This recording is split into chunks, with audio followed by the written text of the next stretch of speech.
Estaba súper interesante justo cuando se cortó. Sí. Viste que se corta en lo mejor. Me hace acordar una canción italiana que se llama Sul più bello. Es así, dice que la vida siempre nos corta todo en lo mejor. Sí, Luis Enrique, ¿cómo estás?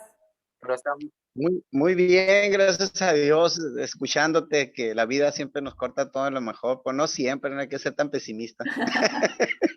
Bueno, no, lo bueno es que se puede retomar, ¿vieron? Te da la oportunidad, te da la oportunidad. Pues sí, pues siempre hay que ser optimista. Bueno, pero Tal cual. Saturno siempre está marcando el tiempo, ¿verdad? Así es, así es. Siempre nos marca el tiempo, aunque seamos muy optimistas, llega Saturno y te dice, hasta aquí se te acabó el tiempo. Es así. Bueno, éxitos con tu curso también, Luis.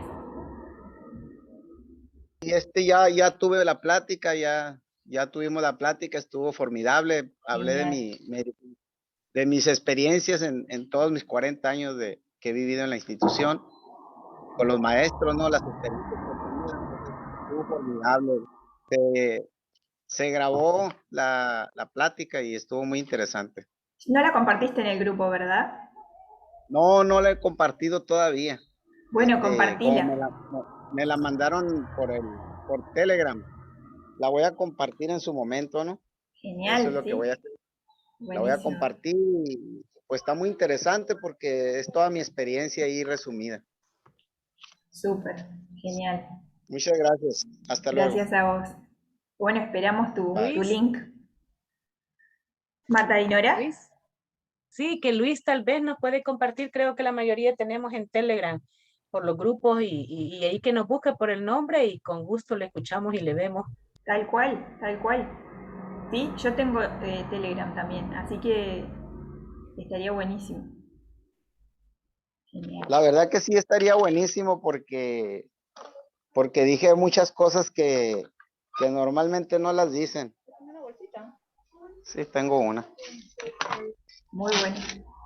Es así, las Sí, experiencias nos normalmente enriquecen. dije muchas verdades, pues sí. Y a mucha gente le gusta que le hablen directo y a la verdad, ¿no? Así es. Sí, sin andar, sin ser hipócritas, pues, sino simplemente ser transparente en las cosas como son. Exacto. Que el camino espiritual tiene sus altos y bajos, ¿verdad? Lo que pasa, mira, Sandrita, me han hecho varias veces esta pregunta. El maestro Gustavo Toro me decía que en una organización hay muchos adeptos, muchos seguidores, pero discípulos hay muy pocos. Incluso tú nos has dado el tema de Jesús el Cristo dentro de las cartas. Y dime cuántas gente lo seguían realmente cuando le estaban azotando. Y nos Era has hablado el de él. loco él. No, no, y no nomás eso, sino cuántos lo seguían porque realmente sabían que también a ellos les iba a tocar algo, ¿no? En ese momento. Tal Entonces, cual. realmente ser discípulo no es tan fácil. Y este es el punto que yo toco en mi exposición. Muy bien. Muchas gracias y disculpa que te haya interrumpido, pero para darles una No, introducción de qué trata. al contrario, súper interesante. Y tiene que ver con esto, ¿no? Porque el camino que nos está planteando el tarot es el camino del discípulo. Y en esta lección 18 está la transformación física, ¿no? Que requiere, que va a requerir muchos cambios. Volviendo a lo que estamos hablando antes de que se corte, Miguel, bueno, esa meditación está muy linda. Hay una parecida en la justicia, no, en el emperador, en la lección uno, en las meditaciones del emperador, que tenés que llamar a esa persona y hablar con esa persona. Pero está bueno comenzar con esto de ver nuestras propias limitaciones, porque nos saca un poco del ego, nos hace darnos cuenta de que el otro y nosotros no hay diferencia, somos seres y somos seres con limitaciones. Así que está muy buena esa meditación. Cualquier cosa, si no te acordás, después me preguntás y lo hablamos. Bueno, vamos a seguir entonces. Muy interesantes sus aportes, gracias. Entonces, la palabra clave de la luna es organización, pero no organización asociada con, digamos, una empresa, con seres humanos en grupo o sociedad. Se refiere más bien a la organización de las varias partes del cuerpo humano en una más elevada, ¿sí? En un organismo más elevado que aquel que nos provee espontáneamente por los promedios del desarrollo evolutivo, o sea, trabajar sobre nuestro cuerpo.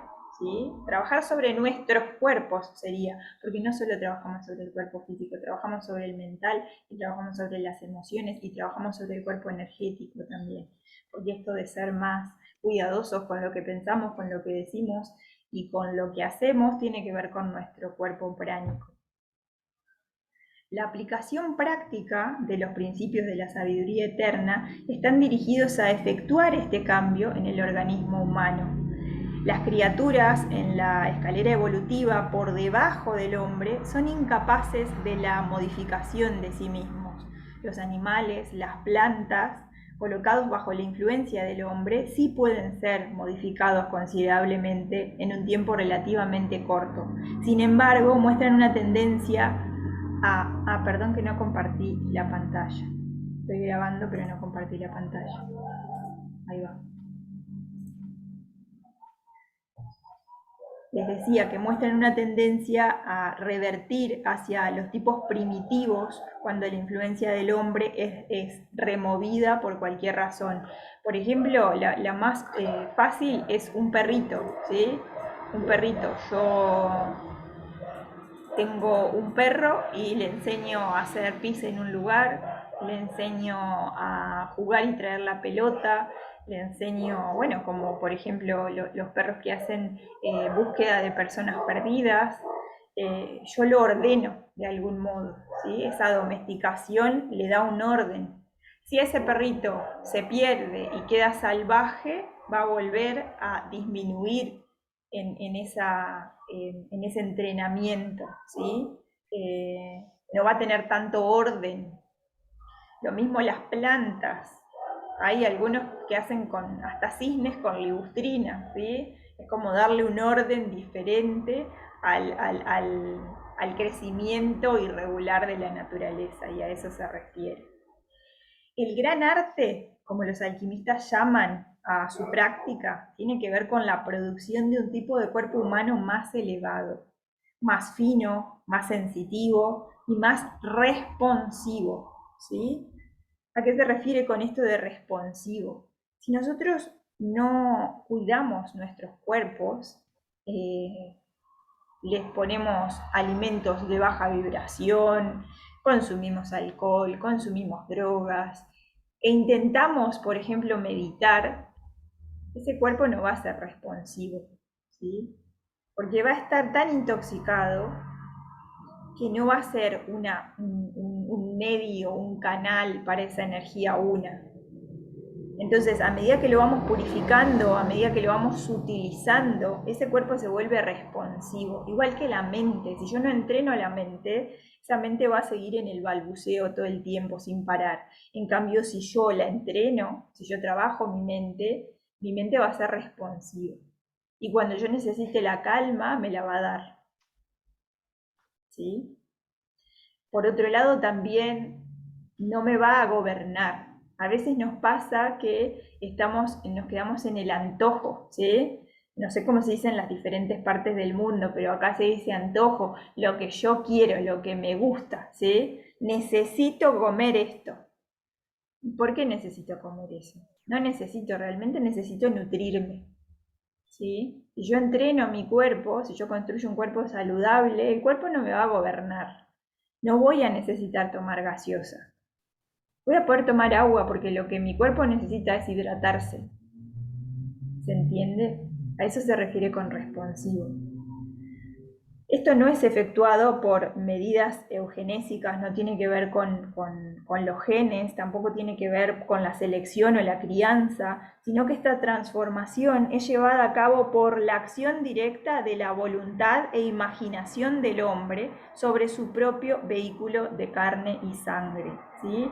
Nosotros trabajamos sobre nuestro cuerpo físico, sobre nuestro Anamaya Koya, como quien hace el service de un auto, ¿sí? Nosotros habitamos este cuerpo físico, por lo tanto lo podemos transformar. Esta transformación es efectuada como resultado de la operación conjunta de fuerzas universales. No es solamente una consecuencia de esfuerzos personales. Sin embargo, la culminación de la gran obra requiere la introducción del factor personal. Tenemos que tomar esa decisión. Solo no se va a transformar.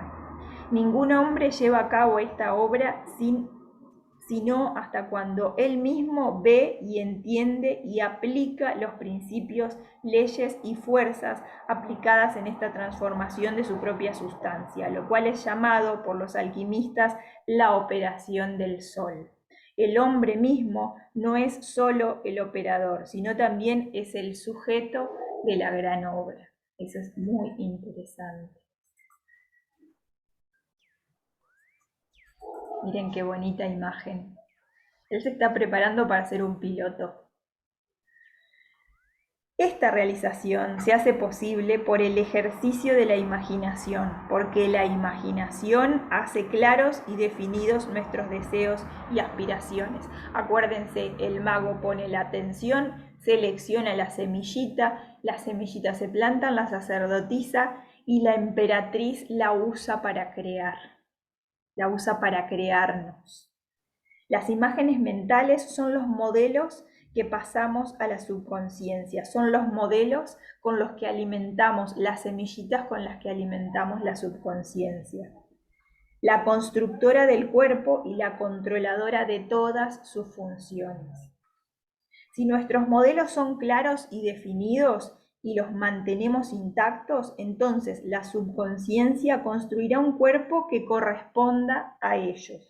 Esto no quiere decir que debamos sentarnos inmóviles, hacer nada más que imágenes vagas mentales. O sea, yo me siento y digo, mañana voy a tener el cuerpo de un atleta, mañana voy a tener el cuerpo de un atleta, mañana voy a tener... No va a funcionar, ¿sí?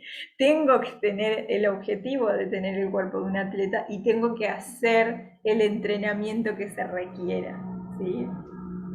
Pero en algún punto lo voy a lograr y eso es lo importante.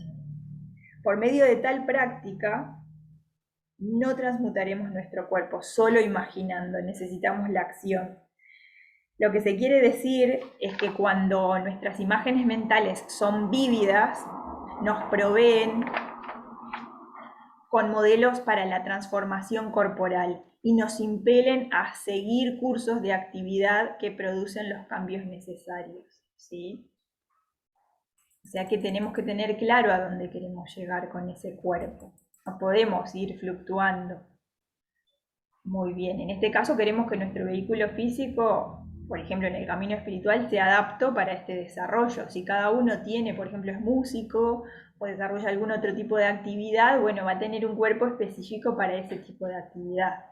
Por ejemplo, acá vemos en la imagen una joven que quiere ser concertista de piano. Ella quiere ser concertista de piano, tiene esa imagen, ¿sí?, mental de querer ser concertista de piano.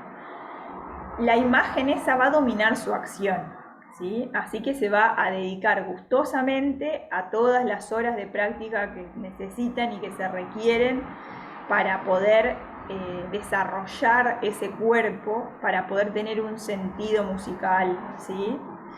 La práctica va a afectar su estructura muscular, principalmente la de sus manos, la de sus brazos, la de sus piernas, la de su columna, que va a necesitar estar erguida para hacer esas largas horas de práctica, y va a causar cambios sutiles en el centro de la vista, del oído, va a afectar otros grupos de nervios, de músculos. Eventualmente va a llegar a ser lo que imaginó, va a llegar a ser un concertista de piano, ¿sí? Por medio de la acción correspondiente a la imaginación, ella ha construido por sí misma el cuerpo especialmente acondicionado que es característico de una pianista. Fíjense, es claro el ejemplo, ¿verdad? El mismo principio lo podemos aplicar a cualquier caso. Por ejemplo, un boxeador que está dominado por su imaginación, lo mismo también un poeta, o sea, el boxeador va a querer ser el mejor boxeador, el poeta también va a desarrollar mucho más su imaginación, su creatividad, va a conectar con eso. Todo lo que el ser humano logra es llevado a cabo a través de alguna clase de actividad corporal, y cada tipo de actividad se hace posible por el desenvolvimiento de un tipo correspondiente de estructura orgánica. Los que practicamos yoga vamos modificando nuestro cuerpo con la práctica de las asanas, ¿sí? Que es uno de los pasos dentro del camino del yoga. Esto es tan verdadero del profeta y vidente como de cualquier otro. También se entrena el profeta y el vidente, ¿sí? Cualquiera que sea el objetivo de nuestra vida, lo alcanzaremos cuando hayamos construido un vehículo físico que pueda transformar el poder de vida en los tipos particulares de acción correspondiente a nuestra imaginación mental. Es decir, si buscamos un camino espiritual, tenemos que utilizar nuestro cuerpo físico. ¿Sí? Un cuerpo físico grosero, un vehículo físico grosero denso, no nos va a permitir alcanzar ese objetivo, lo tenemos que tener bien claro. Bueno, en cuanto al número, es el número 18, ¿sí? Expresa la potencia del 8, ahí vemos la fuerza, operando a través del 1, operando a través del mago. Por lo tanto, representa la ley de sugestión simbolizada por la clave 8, aplicada a través de la actividad directa de la atención tipificada por la clave 1, ¿sí? Entonces es ese dominio de la fuerza, ese dominio de la energía kundalini direccionada hacia donde yo quiero. Direccionada como el mago direcciona ese rayo de energía a su jardín. Fíjense qué bonito el significado, ¿sí? Esto está para meditarlo porque es muy bello. Entonces, también vamos a encontrar ventajoso repasar la lección 2 de la subconsciencia y cómo funcionan esas semillitas que yo voy plantando, ¿sí? La lección habla de los 7 pasos en relación a esto que estamos planteando, así que si quieren la pueden repasar. Lo dicho en esa lección acerca de la subconsciencia debe pasar a menudo a través de la mente consciente, porque todo repaso imprime sobre la subconsciencia misma una más profunda impresión de su comprensión consciente de estos hechos, como que la subconsciencia se entera de lo que es capaz de hacer, ¿sí? O el consciente se entera de lo que es capaz de hacer la subconsciencia y le va diciendo, porque todo lo que pasa por el consciente termina en el subconsciente. En efecto, cuando la subconsciencia sabe que entendemos lo que ella puede hacer, trabaja mejor, ¿sí? Cuando nuestra subconsciencia se empodera y dice, mirá, sabe y me está usando correctamente, trabaja mucho más eficientemente. Los adeptos más avanzados no son lo suficientemente sabios para evitar el tener que acordarse de esto, ¿sí? Cada tanto repasarlo. Y el tarot lo inventaron para eso, ¿sí? Para trabajar sobre la subconsciencia. Fíjense que el lenguaje pictórico le habla directo a la subconsciencia. Fíjense lo poderosa que es, que todo el tarot está basado en ese poder. En relación con la organización de un vehículo físico más fino y más responsivo, esta dirección de sí mismo desde el nivel de la mente consciente aplica un principio enunciado hace mucho tiempo por Lamarck. Vamos a ver el principio. Lamarck lo que dijo fue que la producción de un nuevo órgano en un cuerpo animal resulta de la supervivencia de una nueva necesidad haciéndose sentir continuamente y de un nuevo movimiento al cual esta necesidad da nacimiento y estímulo. Esfuerzo puede haberlo en gran medida, inconsciente o instintivo, pero debe ser en gran medida consciente, debemos activar el mago, siendo efectuado con un propósito mental de producir un resultado deseable. Esperen que ahí entró alguien más, muy bien. ¿Qué nos dice esto? No sé si han visto, por ejemplo, algún documental en la National Geographic de cuando los monos se dieron cuenta que para sacar las termitas de adentro de los árboles había que usar una herramienta, ¿sí? Porque no podían comer. Entonces desarrollaron la habilidad de utilizar una herramienta para sacar las termitas y comerlas, ¿sí?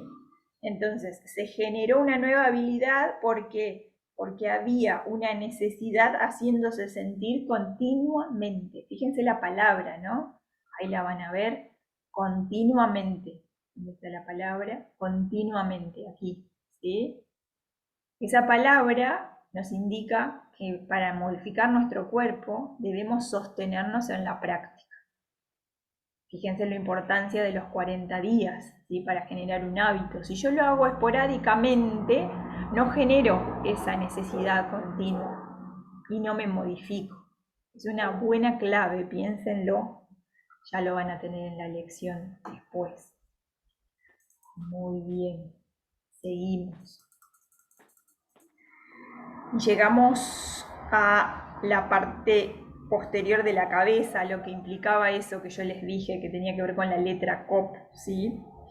La letra hebrea Kop significa la parte posterior de la cabeza y hace alusión al hecho de que algunos de los más importantes órganos del cerebro se encuentran localizados en la parte posterior del cráneo, en la parte de la cabeza que aloja al lóbulo posterior del cerebro y al cerebelo.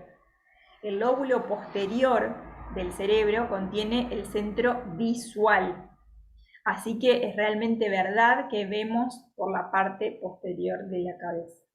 De hecho, cuando estuvimos todo el día mirando fijo, vamos a sentir dolor acá en la nuca. O cuando estamos mal del hígado, molestan los ojos y molesta acá atrás.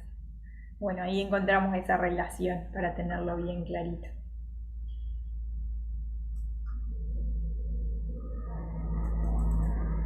Fíjense la parte de atrás donde está la médula oblongada, que algunos dicen que es la imagen de Ganesha, después les voy a mandar al grupito, el elefante.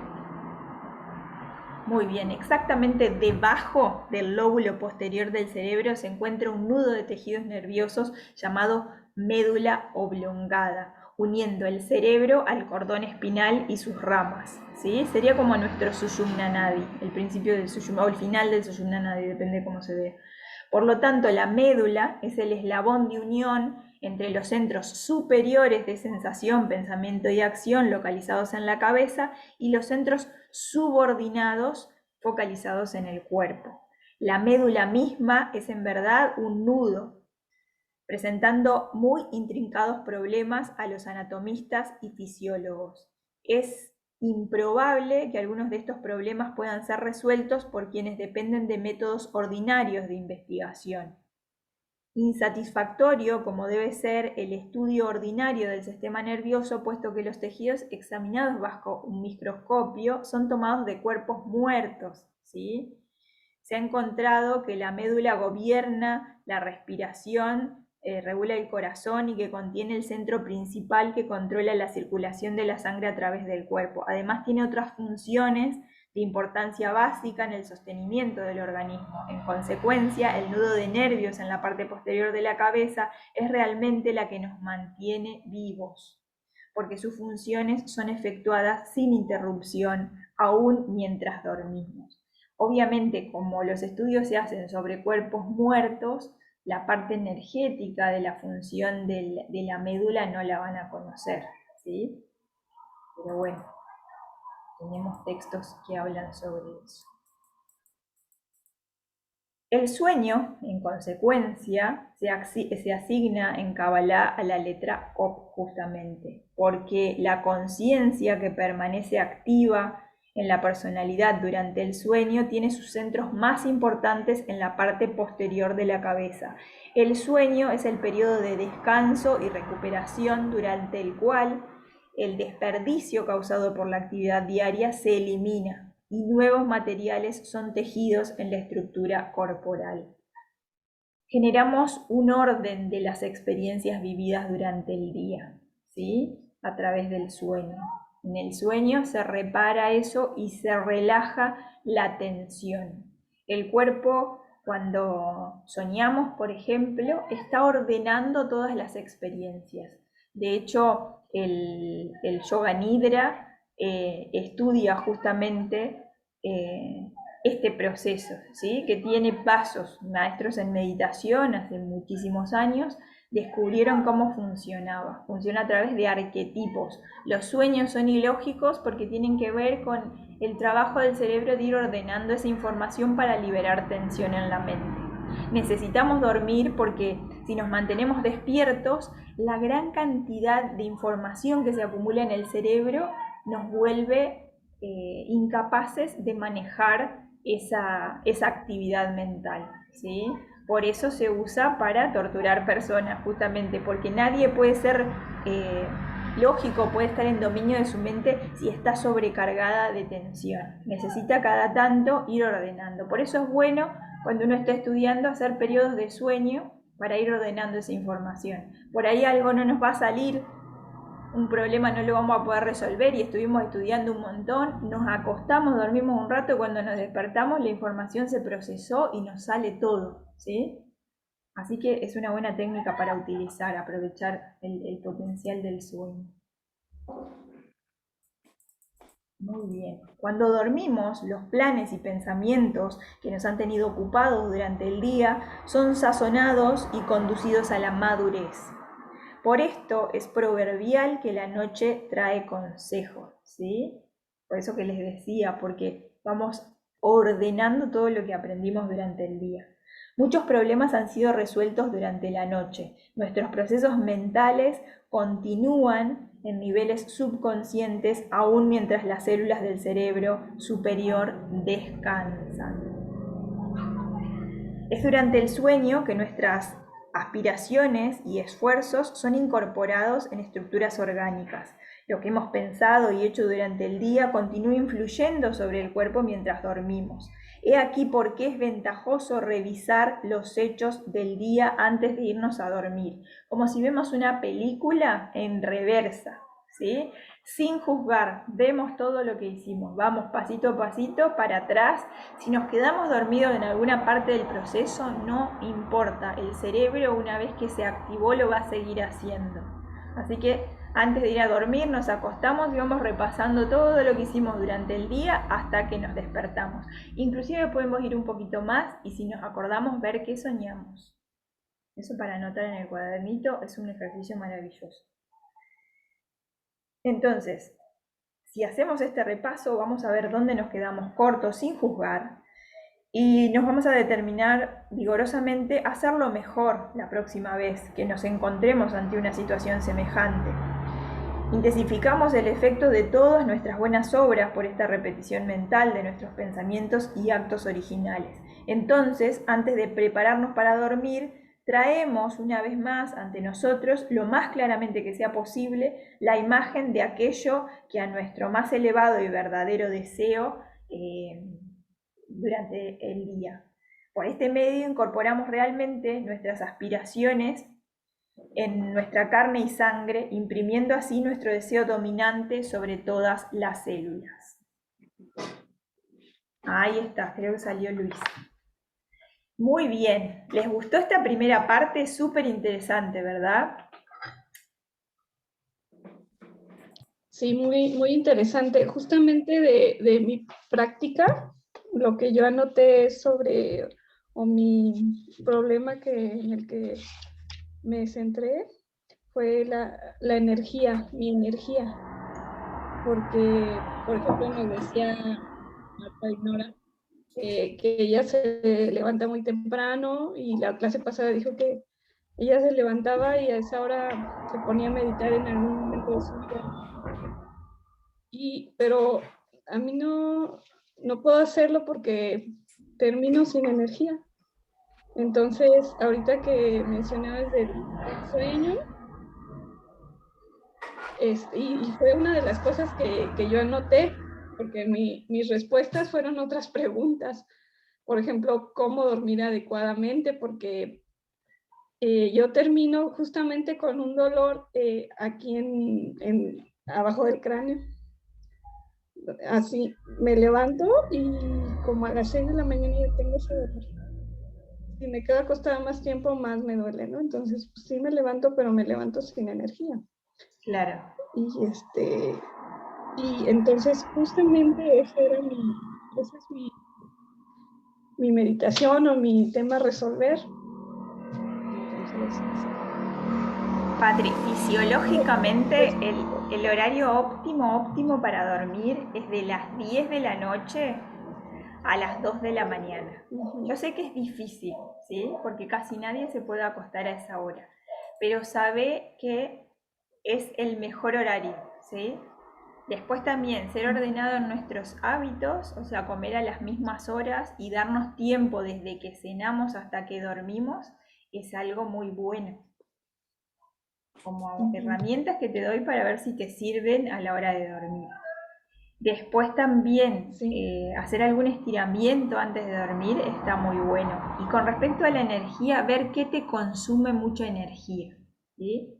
Hay emociones que consumen muchísima energía y que nos hacen sentir cansados. El enojo, la ira, la rabia, la envidia, todo eso nos saca un montón de energía, ¿sí? Entonces, si durante el día nos enojamos, bueno, vamos a estar al otro día completamente cansados. Tenemos que ver cómo vamos manejando esa energía y para qué la vamos gastando, ¿no? Entonces, tratar de tener periodos de observación y decir, bueno, ¿qué estoy haciendo? ¿Estoy gastando energía en algo que no necesito? Esto que hablamos de la transformación, como yo te decía, es en todos los planos y tiene que ver con el plano energético. Y cuidar nuestra energía es muy importante, ¿sí? No desperdiciarla, no derrocharla. Yo si me enojo durante mucho tiempo con alguien, le estoy regalando un montón de energía. Estoy gastando mi prana innecesariamente, ¿sí? Entonces observarme, me observo en qué gasto mi energía y trato de optimizar esa energía. Si te sirve. Okay. Sí, muchas gracias. Sí, voy Gracias a a vos. meditar más en eso. Buenísimo. Andy, Sí, ¿puedo? sí, adelante, Marta Este, Dinora. vaya, yo por la edad ya he recogido bastante de los demás y puedo decirle a Patricia con toda autoridad que yo voy a echar, bueno, al maestro Armando, yo le aprendí que no deberíamos de pasar de las 10 de la noche. Eso que tú acabas de decir, yo lo aprendí con el maestro Armando.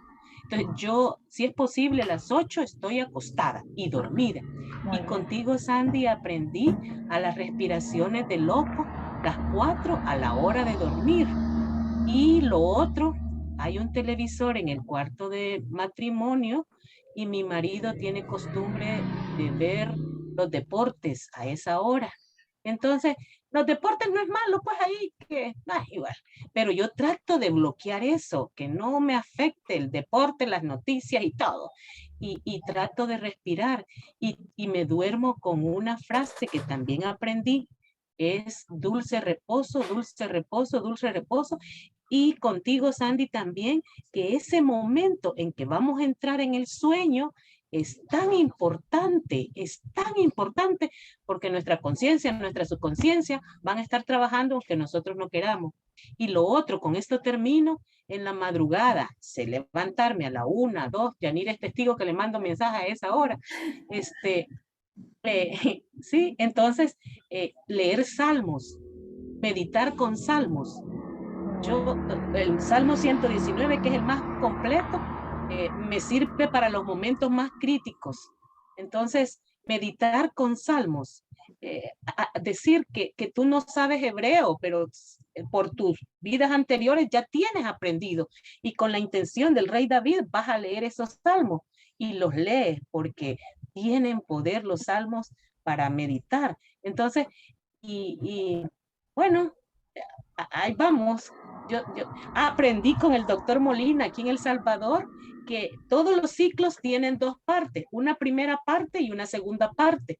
El año tiene los 6 primeros meses, el día tiene las primeras 12 horas. Entonces, trata de hacer todo en las primeras 12 horas del día, cuando tu energía está mayor que en la tarde.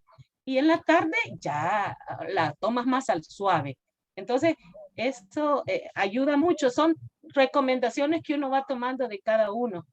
Gracias. Excelente aporte, Marta Dinora, me encantó. Hizo un resumen de todo. Y así es, el subconsciente está mucho más permeable, se separa esa división tan marcada entre consciente y subconsciente, por eso tenemos que ser muy conscientes de qué alimento le damos en ese final del día. No estar enojados, no estar masticando enojo o masticando problemas, no mirar el informativo, no. Esto que decía Marta Dinora de buscar textos elevados, genial, tener una Biblia, tener lo que sea, una Torá, algún libro sagrado, alguna enseñanza de algún maestro y leer eso, perfecto, todo muy bueno. Y esto de la frase que dijo ella, todo perfecto.